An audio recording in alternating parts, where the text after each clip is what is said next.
నమస్తే, నా పేరు శాలిని. ఈ6 టీవీలో ఇప్పుడు హెడ్లైన్స్ చూద్దాం. ఏమవుతుందని టెన్షన్లో ఏపీ తెలంగాణ రైతులు. టీమిండియా ఫైనల్ మ్యాచ్లో కీలక మార్పు. దేశంలో పసిడి పరుగులు రివర్స్ బాట. అంతర్జాతీయ మహిళా దినోత్సవాన్ని పురస్కరించుకొని ఆంధ్రప్రదేశ్. సామాన్యుడిపై గ్యాస్ బండ, మళ్లీ పెరిగిన ధరలు. మిడిల్ ఈస్ట్ యుద్ధం మన తెలుగు రైతులను భయపెడుతుంది.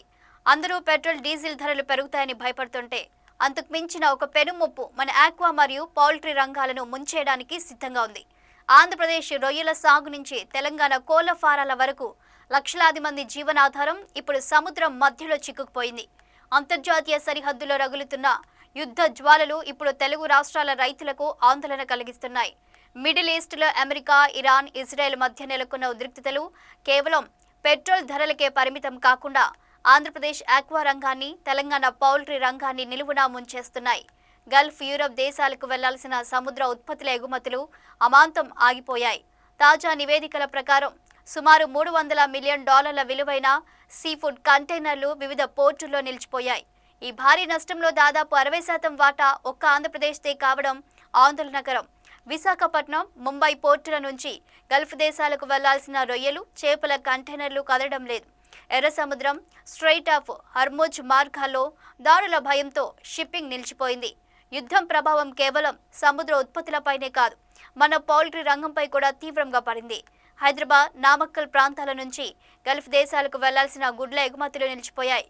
ఎగుమతులు ఆగడంతో స్థానిక మార్కెట్లో గుడ్ల నిల్వలు పెరిగి ధరలు పడిపోతున్నాయి.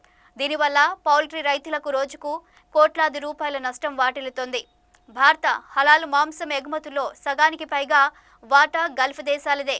ఇప్పుడు ఇన్సూరెన్స్ రేట్లు పెరగడం, కంటైనర్లు ముంబై పోర్టులోనే ఆగిపోవడంతో వేలాది టన్నుల మాంసం పాడైపోయే పరిస్థితి ఏర్పడింది. టీమిండియా ఫైనల్ మ్యాచ్ కోసం కీలక మార్పు చేయనున్నట్లు తెలుస్తోంది. ఈ క్రమంలో టీమిండియా స్టార్ ప్లేయర్ మిస్ట్రీ స్పిన్నర్పై వేటు పడనున్నట్లు తెలుస్తుంది. సెమీస్లో విఫలమవడంతో ఈ నిర్ణయం తీసుకున్నట్లు తెలుస్తుంది. టీ20 వరల్డ్ కప్ 2026 ఇప్పుడు తుది దశకు చేరుకుంది. సెమీఫైనల్లో భారత జట్టు ఇంగ్లాండ్ను ఓడించి ఫైనల్కు చేరుకుంది. వాంఖాడేలో జరిగిన ఈ మ్యాచ్ తర్వాత భారత జట్టులో ఒక కీలక మార్పు జరిగే అవకాశంపై చర్చ జరుగుతోంది. భారత్ మిస్టరీ స్పిన్నర్ వరుణ్ చక్రవర్తి సెమీఫైనల్ మ్యాచ్లో ఆశించిన స్థాయిలో ప్రదర్శన చేయలేకపోయాడు. ఇంగ్లాండ్పై బౌలింగ్ చేసిన అతను 4 ఓవర్లలో 64 పరుగులిచ్చి 1 వికెట్ మాత్రమే తీసుకున్నాడు. దీంతో ఇది అతని టీ20 కెరీర్లో అత్యంత ఖరీదైన స్పెల్లలో ఒకటిగా నిలిచింది.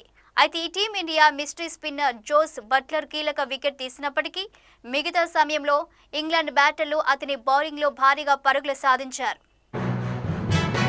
దేశంలో పసిడి పరుగులు రివర్స్ బాట పట్టాయి. గత వారం 10 రోజులుగా వరుసగా తగ్గుతూ వస్తున్నాయి. నేడు బంగారం ధరలు తగ్గుముఖం పడ్డాయి. ఈ వారం ప్రారంభంలో సరికొత్త రికార్డు గరిష్ట స్థాయిలను తాకిన పసిడి ప్రస్తుతం డౌన్ఫాల్ దిశగా సాగుతుంది. భారీగా తగ్గుతుంది. భారతదేశంలో ఈరోజు 24 క్యారెట్ల బంగారం ధర 1 గ్రాము 16,112 రూపాయలు ఉండగా 22 క్యారెట్ల బంగారం ధర 1 గ్రాము 14,769లకు చేరింది. దేశంలో పసిడి పరుగులు రివర్స్ బాట పట్టాయి. గత వారం 10 రోజులుగా వరుసగా తగ్గుతూ వస్తున్నాయి. నేడు బంగారం ధరలు తగ్గుముఖం పట్టాయి. ఈ వారం ప్రారంభంలో సరికొత్త రికార్డు గరిష్ట స్థాయిలను తాకిన పసిడి ప్రస్తుతం డౌన్ఫాల్ దిశగా సాగుతుంది. అంతర్జాతీయ మహిళా దినోత్సవాన్ని పురస్కరించుకొని ఆంధ్రప్రదేశ్ ప్రభుత్వం రాష్ట్రంలోని మహిళలకు అదిరిపోయే శుభవార్త చెప్పింది. ఈ సందర్భంగా మహిళలకు అండగా నిలిచేందుకు 3 సరికొత్త పథకాలను అందుబాటులోకి తీసుకొచ్చింది. ఎన్టీఆర్ విద్యాలక్ష్మి, ఎన్టీఆర్ కళ్యాణ లక్ష్మి, యానిమేటర్లకు ఉచిత స్మార్ట్ ఫోన్లు పథకాలను ప్రారంభించింది. అంతర్జాతీయ మహిళా దినోత్సవం సందర్భంగా రాష్ట్రంలోని మహిళా లోకానికి చంద్రబాబు సర్కార్ అదిరిపోయే గుడ్ న్యూస్ చెప్పింది. మహిళా సాధికారతకు పెద్దపీట వేస్తూ సీఎం చంద్రబాబు ఎన్టీఆర్ విద్యాలక్ష్మి, ఎన్టీఆర్ కళ్యాణ లక్ష్మి, యానిమేటర్లకు ఉచిత స్మార్ట్ ఫోన్లు పథకం అనే 3 సరికొత్త పథకాలను ప్రారంభించారు. ఎన్టీఆర్ కళ్యాణ లక్ష్మి పేరుతో డ్వాక్రా మహిళల కుటుంబాల్లో వెలుగులు నింపనుంది చంద్రన్న సర్కార్. ఇక ఎన్టీఆర్ విద్యాలక్ష్మి కింద ఆడపిల్లల పెళ్లిళ్లకు, ఉన్నత విద్య కోసం కేవలం పావల వడ్డీకే 10,000 రూపాయల నుండి ₹1,00,000 వరకు రుణ సదుపాయం కల్పించనుంది. ఇక డ్వాక్రా సంఘాల నిర్వహణ, బుక్ కీపింగ్ వంటి వాటిని మరింత సులభం చేసేందుకు 15,000 రూపాయల విలువైన యానిమేటర్లను అందించనుంది. రాష్ట్రంలోని ఆడపిల్లల ఉన్నత విద్య కోసం ఈ సరికొత్త పథకాన్ని ప్రభుత్వం తీసుకొచ్చింది. ఈ పథకానికి అర్హత ఉండాలంటే డ్వాక్రా సంఘాల్లో కనీసం 6 నెలలు సభ్యులుగా ఉండాలి. ఒక కుటుంబంలో కనీసం 2 బాలికలు ఉన్నత విద్య కోసం 10,000 నుంచి ₹1,00,000 వరకు ఈ పథకం కింద ప్రభుత్వం పావల వడ్డీకే రుణాలను అందించనుంది. ఈ రుణాన్ని 48 వాయిదాల్లో చెల్లించే అవకాశం కల్పించింది.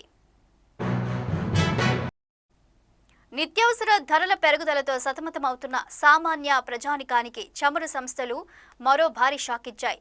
వంట గ్యాస్ ధరలను భారీగా పెంచుతూ నిర్ణయం తీసుకున్నాయి. అంతర్జాతీయ మార్కెట్లో ముడి చమురు ధరల పెరుగుదల ప్రభావం ఇప్పుడు నేరుగా సామాన్యుడి వంటగదిపై పడింది.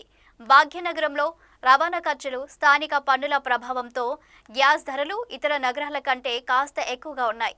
నిన్నటి వరకు ₹905గా ఉన్న డొమెస్టిక్ సిలిండర్ ధర తాజా పెంపుతో 965కి చేరింది. ఇప్పటికే నిత్యావసర వస్తువుల ధరలు ఆకాశాన్ని తాకుతుండగా ఇప్పుడు గ్యాస్ ధర పెరగడంతో సామాన్యుల నెలవారీ బడ్జెట్ తలకిందులవుతుంది. కమర్షియల్ గ్యాస్ ధరలు ఏకంగా ₹115 పెరగడంతో హోటళ్లు, రెస్టారెంట్లలో టిఫిన్ భోజనం ధరలు కూడా పెరిగే అవకాశం ఉంది. దీని ప్రభావం బయట తినే సామాన్యులపై కూడా పడనుంది. తెలంగాణలో మహిళా సాధికారత దిశగా ప్రభుత్వం మరో భారీ అడుగు వేసింది.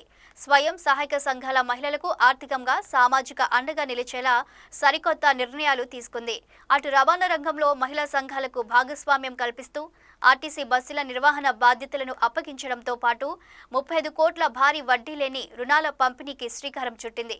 రాష్ట్ర రవాణా రంగంలో సరికొత్త విప్లవం రాబోతుంది. ఇకపై ఆర్టీసీ బస్సులను మహిళా సంఘాలే నడపనున్నాయి. ఈ పథకం ద్వారా మహిళలకు ఉపాధి కల్పించడమే కాకుండా ఆర్టీసీని ప్రజలకు మరింత చేరువ చేయాలని ప్రభుత్వం భావిస్తుంది. మహిళా శక్తిని ఆర్థికంగా బలోపేతం చేసేందుకు ప్రభుత్వం వినూత్న ప్రయోగానికి తెరలేపింది. రాష్ట్ర వ్యాప్తంగా ఉన్న ఎంపిక చేసిన రూట్లలో మహిళా సంఘాలకు ఆర్టీసీ బస్సులను కేటాయించనున్నారు. మొత్తానికి ఆర్టీసీ బస్సుల నిర్వహణ నుండి కోట్ల రూపాయల రుణాల వరకు తెలంగాణలో మహిళా శాఖ మొదలైందని చెప్పవచ్చు. ప్రభుత్వం తీసుకున్న ఈ నిర్ణయాలు మహిళల జీవితాల్లో వెలుగులు నింపుతాయని ఆశిద్దాం. మార్చి నెలలోనే భానుడు భగభగమంటున్నాడు. రాష్ట్ర వ్యాప్తంగా ఉష్ణోగ్రతలు అప్పుడే 40 డిగ్రీల మార్కును దాటుతున్నాయి. ఈ నేపథ్యంలో వడదెబ్బ బారిన పడే ప్రమాదం ఉన్నందున రాష్ట్ర ప్రభుత్వం ముందస్తుగా భారీ ఆరోగ్య ప్రణాళికను సిద్ధం చేసింది. ప్రజల ప్రాణాలను కాపాడేందుకు 5 ప్రధాన ఆసుపత్రుల్లో ప్రత్యేక వార్డులను ఏర్పాటు చేయడంతో పాటు ఎమర్జెన్సీ సేవలపై దృష్టి సారించింది. రాష్ట్రంలోని 5 ప్రధాన ప్రభుత్వ ఆసుపత్రుల్లో వడదెబ్బ బాధితుల కోసం ప్రత్యేకంగా ఐసోలేషన్ వార్డులు సిద్ధం చేశారు. రాష్ట్రంలో వేసవి తీవ్రత దృష్ట్యా వైద్య ఆరోగ్య శాఖ హై అలర్ట్ ప్రకటించింది. ముఖ్యంగా వృద్ధులు, చిన్నపిల్లలు, ఎండలో పనిచేసే కార్మికులు వడదెబ్బ బారిన పడే అవకాశం ఉండడంతో ప్రభుత్వం యుద్ధ ప్రాతిపదికన చర్యలు చేపట్టింది. ప్రభుత్వం తన వంతుగా అన్ని ఏర్పాట్లు పూర్తి చేసింది. అయితే ప్రజలు కూడా అప్రమత్తంగా ఉండాలి. వేసవిలో నీళ్లు ఎక్కువగా తాగుతూ ఎండ నుండి తగిన జాగ్రత్తలు తీసుకోవాలని నిపుణులు కోరుతున్నారు. వడదెబ్బ లక్షణాలు కనిపిస్తే వెంటనే సమీపంలోని పిహెచ్సిని సంప్రదించండి. తెలంగాణ సినిమా వైభవాన్ని చాటి చెప్పే దిశగా ప్రభుత్వం చేపట్టిన గద్దర్ ఫిలిం అవార్డుల పర్వం కీలక ఘట్టానికి చేరుకుంది. గతంలో ఉన్న నంది అవార్డుల స్థానంలో గద్దర్ గారి పేరుతో అవార్డులు ఇవ్వాలని ప్రభుత్వం తీసుకున్న నిర్ణయం చిత్ర పరిశ్రమలో పెద్ద సంచలనం రేపింది. తాజాగా ఈ అవార్డుల ఎంపిక పూర్తి చేసిన జ్యూరీ సభ్యులు విజేతల జాబితాను డిప్యూటీ సీఎం భట్టి విక్రమార్క మల్లు అందజేశారు. తెలంగాణ అస్తిత్వాన్ని, మట్టి వాసనను వెండితెరపై ఆవిష్కరించే కళాకారులను ప్రోత్సహించడమే లక్ష్యంగా గద్దర్ ఫిలిం అవార్డులను ప్రభుత్వం ప్రకటించింది. ఈ బాధ్యతను స్వీకరించిన జ్యూరీ సభ్యులు గత కొన్ని వారాలుగా వందలాది సినిమాలను పరిశీలించి క్షుణ్ణంగా చర్చించి విజేతలను ఖరారు చేశారు. ఈ సందర్భంగా డిప్యూటీ సీఎం భట్టి విక్రమార్క మాట్లాడుతూ గద్దర్ పేరుతో ఇచ్చే ఈ అవార్డులు కళాకారులకు అత్యంత గౌరవప్రదంగా ఉంటాయని పేర్కొన్నారు. కేవలం కమర్షియల్ సినిమాలకే కాకుండా సమాజానికి మేలు చేసే సందేశాత్మక చిత్రాలకు, పల్లె పదాలను పలికించే గీత రచయితలకు పెద్దపీట వేయాలని ప్రభుత్వం సూచించింది. నిన్నటి వరకు నంది అవార్డుల కోసం ఎదురు చూసిన టాలీవుడ్ ఇప్పుడు గద్దర్ అవార్డుల రాకతో కొత్త ఉత్సాహాన్ని పొందుతోంది. ప్రభుత్వం ఇచ్చే ఈ గుర్తింపు కొత్త దర్శకులకు, చిన్న సినిమాలకు పెద్ద ఊతమిస్తుందని ఆశిద్దాం. హైదరాబాద్లోని ఆసిఫ్ నగర్ నడుస్తున్న ద్విచక్ర వాహనంలో ఒక్కసారిగా మంటలు చెలరేగాయి. గమనించిన వాహనదారుడు బైక్ను పార్క్ చేసి ప్రాణాలతో బయటపడ్డారు. మంటలో బైక్ పూర్తిగా దగ్ధమైంది. పెట్రోల్ పంపులో పెట్రోల్ పోసుకొని బయటకు వచ్చిన కొద్దిసేపటికే ఘటన చోటు చేసుకుంది. పోలీసులు కేసు నమోదు చేసుకుని దర్యాప్తు చేస్తున్నారు. దాచపల్లి మండలం గామాలపాడు గ్రామంలో పోలీసులు కార్డన్ సెర్చ్ నిర్వహించారు. డ్రగ్స్ పై అవగాహన కల్పించారు. ఈ కార్యక్రమంలో ఇన్ఛార్జ్ డీఎస్పీ వెంకటరమణ ఆధ్వర్యంలో 5 సీఐలు, 10 మంది ఎస్ఐలు మరియు పెద్ద సంఖ్యలో పోలీస్ సిబ్బంది పాల్గొన్నారు.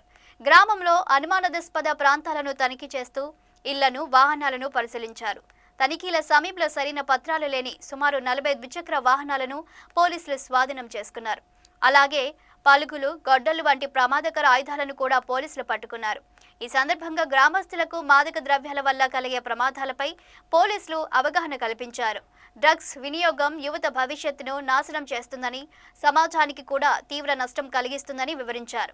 మాదక ద్రవ్యాల నివారణ కోసం గ్రామస్తులు సహకరించాలని పోలీసులు కోరగా, గ్రామస్తులు డ్రగ్స్ కు దూరంగా ఉండాలని ప్రతిజ్ఞ చేశారు. గ్రామంలో శాంతి భద్రతలు కాపాడటం కోసం ఇలాంటి చర్యలు కొనసాగిస్తామని పోలీసులు తెలిపారు. పోలీసుల అవగాహన కార్యక్రమాన్ని గ్రామస్తులు అభినందించారు. ఈ కార్యక్రమంలో దాచపల్లి సిఐ భాస్కర్, ఎస్ఐలు, గామాలపాడు గ్రామ పెద్దలు శంకర్ శెట్టి, సుబ్బారావు, సుంకర శ్రీనివాసరావు, సాంబా తదితరులు పాల్గొన్నారు. మరియు ఆందోళన కలిగించే విషయమని మేము గ్రహించాము. మాదక ద్రవ్యాల దుర్వినియోగాన్ని అరికట్టేందుకు సహకరిస్తామని ప్రతిజ్ఞ చేస్తున్నాం. మేము ఎటువంటి ప్రయోజనం కోసం ఏ విధంగానూ హానికరమైన లేదా చట్ట విరుద్ధమైన మందులను వినియోగించబోమని హామీ ఇస్తున్నాము. ప్రతి వ్యక్తిని ముఖ్యంగా యువతను ప్రోత్సహించడం ద్వారా మాదక ద్రవ్యాల దుర్వినియోగం దుష్ప్రభావాల గురించి మేము అవగాహన కల్పిస్తాము.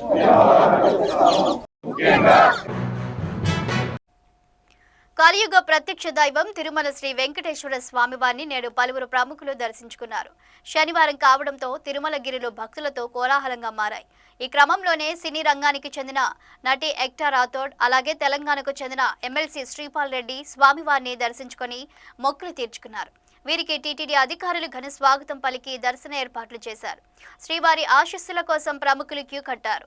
నేడు ఉదయం అభిషేక అనంతరం జరిగిన విరామ సమయంలో సినీ నటి ఎక్టా రాథోడ్ స్వామివారిని సందర్శించారు. ఆలయ వెలుపల ఆమె మీడియాతో మాట్లాడుతూ స్వామివారిని దర్శించుకోవడం చాలా సంతోషంగా ఉందని, మనశ్శాంతి లభించిందని తెలిపారు. తన కెరియర్ బాగుండాలని, అందరూ సుఖ సంతోషాలతో ఉండాలని ప్రార్థించినట్లు ఆమె పేర్కొన్నారు. మరోవైపు తెలంగాణ ఎమ్మెల్సీ శ్రీపాల్ రెడ్డి కూడా నేడు తిరుమల వెంకన్నను దర్శించుకున్నారు. శ్రీవారి దర్శనం అనంతరం ఆయనకు టీటీడీ అధికారులు స్వామివారి తీర్థ ప్రసాదాలను అందజేశారు. తెలంగాణ రాష్ట్రం సుభిక్షంగా ఉండాలని, ప్రజలందరికీ స్వామివారి ఆశీస్సులు లభించాలని మొక్కుకున్నట్లు ఎమ్మెల్సీ తెలిపారు. ఎండల తీవ్రత పెరుగుతున్న దృష్ట్యా టీటీడీ అధికారులు భక్తుల కోసం క్యూ లైన్లలో చల్లని పానీయాలు, మజ్జిగ పంపిణీ చేస్తున్నారు. శ్రీవారిని దర్శించుకోవడానికి వచ్చే భక్తులు తగిన జాగ్రత్తలు తీసుకోవాలని అధికారులు సూచిస్తున్నారు. విజయవాడ విద్యాధరాంపురంలో దారుణం. 3 సంవత్సరాల పాపపై యాసిడ్ పోసిన స్కూల్ టీచర్ ఆలస్యంగా వెలుగులోకి వచ్చిన ఈ ఘటన విజయవాడ విద్యాధరపురం నేషనల్ ప్లే స్కూల్లో టీచర్ చేసిన నిర్వాకం ఆలస్యంగా బయటపడింది.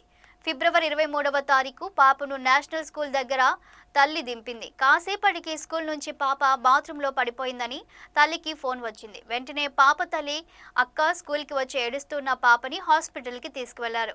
పాపను హాస్పిటల్కి తీసుకువెళ్తే నిజాలు బయటపడ్డాయి. తల్లిదండ్రులు స్కూల్ దగ్గరకు వెళ్లి స్కూల్ యాజమాన్యాన్ని గట్టిగా అడుగగా నిజం స్కూల్ యాజమాన్యం ఒప్పుకుంది.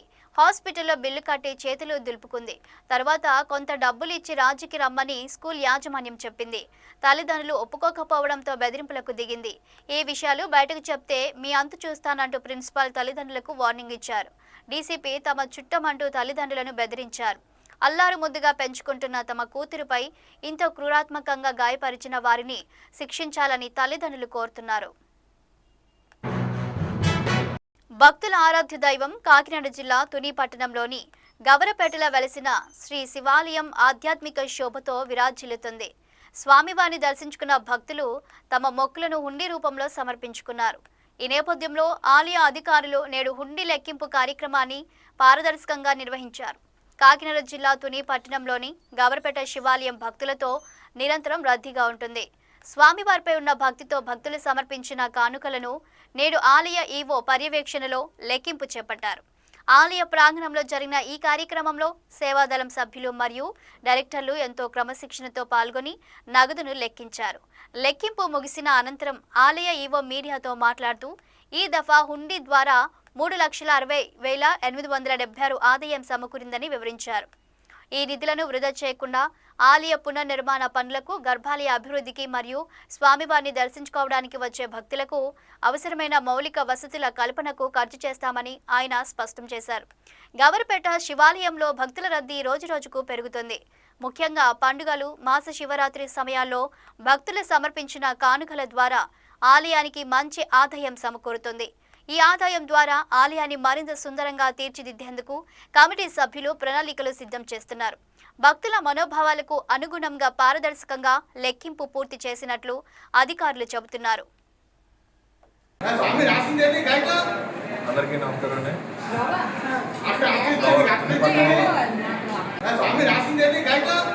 అందరికీ నమస్కారం అండి. నా పేరు విశ్వనాథ్ అండి. గవర్నమెంట్ శివాలయానికి డైరెక్టర్గా మన యనమల రామకృష్ణ గారు నియమించడం. మాకు ఈ పట్టణంలో గవర్నమెంట్ ఉమారామలింగేశ్వర స్వామి దేవస్థానంలో ప్రతి 6 నెలలకు ఒకసారి ఉండి లెక్కింపు కార్యక్రమం జరుగుతుందండి. ఆ ఉండి లెక్కింపు కార్యక్రమంలో ఆలయ ప్రధాన పర్వేటి రామలింగేశ్వర గారు, మన ఈవో గారు అయ్యప్పరాజు గారు మరియు కమిటీ సభ్యుల భక్తులు, కమిటీ సభ్యుల సమక్షంలో ఈ హుండీ లెక్కింపు కార్యక్రమం అయితే జరిగిందండి. ఈ హుండీ లెక్కింపు కార్యక్రమంలో 3,60,876 రూపాయలు ఆదాయం వచ్చిందండి. ఆ వచ్చిన అమౌంట్ కూడా మనం ఈవో గారికి, దేవస్థానం ఈవో గారికి అప్పచెప్పడం జరిగింది. సార్ ఇప్పుడు చిన్న డౌట్, ఈ వచ్చిన ఆదాయాన్ని ఏం చేస్తారు సార్ మీరు?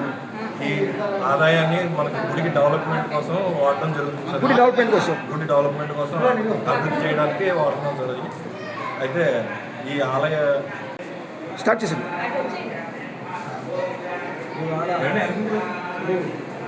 సావనవారి వీధిలో గౌరపేటలో వేసేస్తున్న ఉమారామలింగేశ్వర స్వామి వారి యొక్క హుండీలు ఇవ్వడం జరిగింది. ఇన్స్పెక్టర్ గారు, ఈఓ గారు, దేవస్థాన స్టాఫ్, దేవస్థానం ధర్మకర్తల మండలి అందరూ కూడా ఫాలో అయ్యారు. అందరూ కూడా లెక్క పెడితే మొత్తం వచ్చిన ధనం 3,60,870 రూపాయలు. ఈ యొక్క కార్యక్రమానికి భక్తులందరూ కూడా సహకరించారు. చాలా సంతోషం. గవర్పేట శివాలయం ఈరోజు ఉండి లెక్కింపు కార్యక్రమం సాగింది. నా పేరు తోటల పట్టింది. ఈ యూనిట్ డైరెక్టర్గా ఉన్నాము. అప్పుడు చాలామంది వచ్చి భక్తులు లెక్క చూసి 3,60,876 ఈ దేవస్థానం ఏర్పాటు చేయడం అయింది. ఈ డబ్బుతో ఏం చేస్తారండి? ఈ డబ్బుతో దేవస్థానం ఆలయ అభివృద్ధికి వాటికి సహకరిస్తారు. Thank you. స్టార్ట్ చేసింది.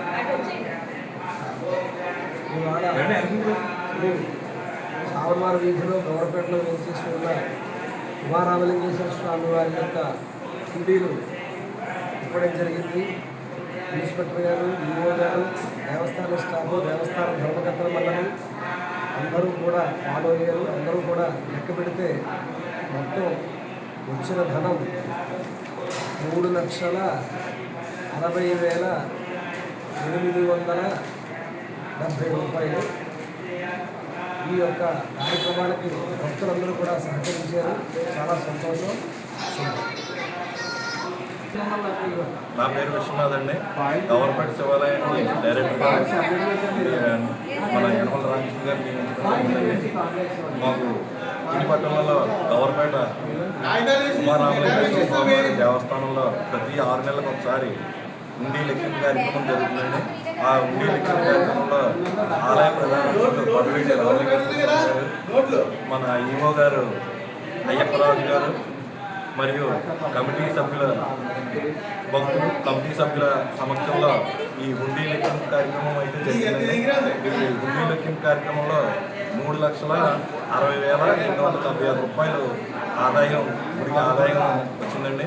ఆ వచ్చిన అమౌంట్ కూడా మనం ఈవో గారికి, దేవస్థానం ఈవో గారికి అప్పచెప్పడం జరిగింది. సార్ ఇప్పుడు చిన్న డౌట్, ఈ వచ్చిన ఆదాయాన్ని ఏం చేస్తారు సార్ మీరు? ఈ ఆదాయాన్ని మనకి గుడికి డెవలప్మెంట్ కోసం వాడటం జరుగుతుంది సార్. గుడి డెవలప్మెంట్ కోసం, గుడి డెవలప్మెంట్ కోసం అభివృద్ధి చేయడానికి వాడటం జరుగుతుంది. అయితే ఈ ఆలయ